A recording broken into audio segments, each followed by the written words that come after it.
Hello and welcome back to our study of Peninei Halacha, the teachings of Rabbi Eliezer Malamed Shlita. Here we are midweek, rolling right along.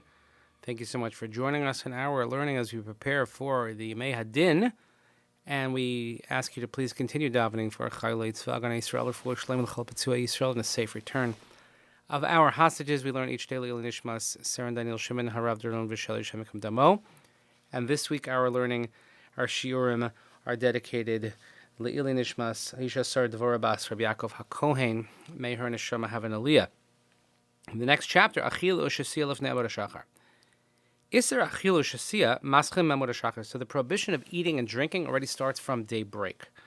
She'azu Hazman HaMuktam B'Yosel Tefillah Shachris, because this is the earliest time that one can begin to daven Shachris. V'gam so even a half an hour before Alot Hashachar, before Alos, one should not sit down for a meal. Because he might have the meal schlep out, and it might continue, and he'll forget to say Kriya Shema and to daven Shemona Esrei. But to have a small meal, not even a meal, but a snack or something before Alot Hashachar is allowed. So you can have, let's say, before Alot Hashachar, vegetables, fruits, these types of cooked things, no problem. Or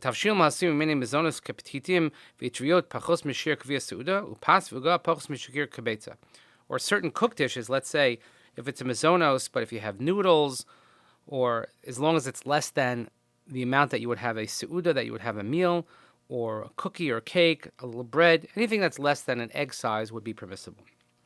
Before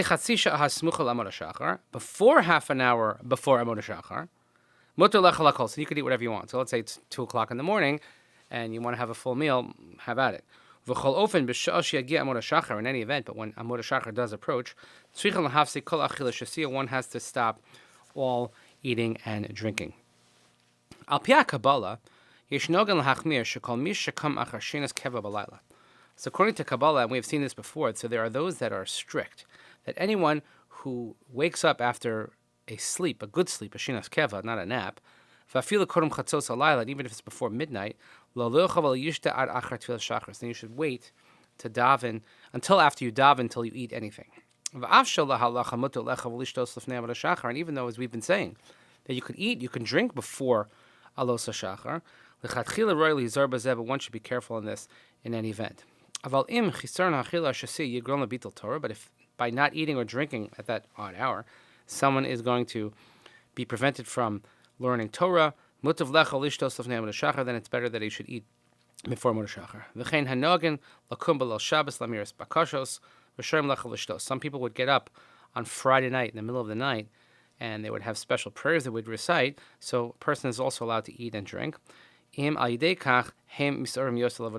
this will help their kavana, if it will help stir their devotion, dedication to serving God, then that's certainly permissible. Again, this is a Kabbalistic notion, but so according to that, if a person, let's say, slept 8 hours and woke up at 1 a.m., you shouldn't eat until Shachris, till 5 a.m., let's say, whatever the time might be.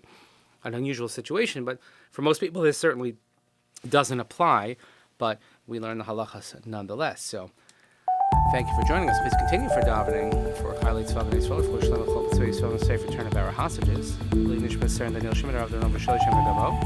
This week, Nishmas, Aisha Sar Dvorah Bas, Rabbi Yaakov HaKohen, neshama have an aliyah. Thank you for joining us. See you next time. Have a great day.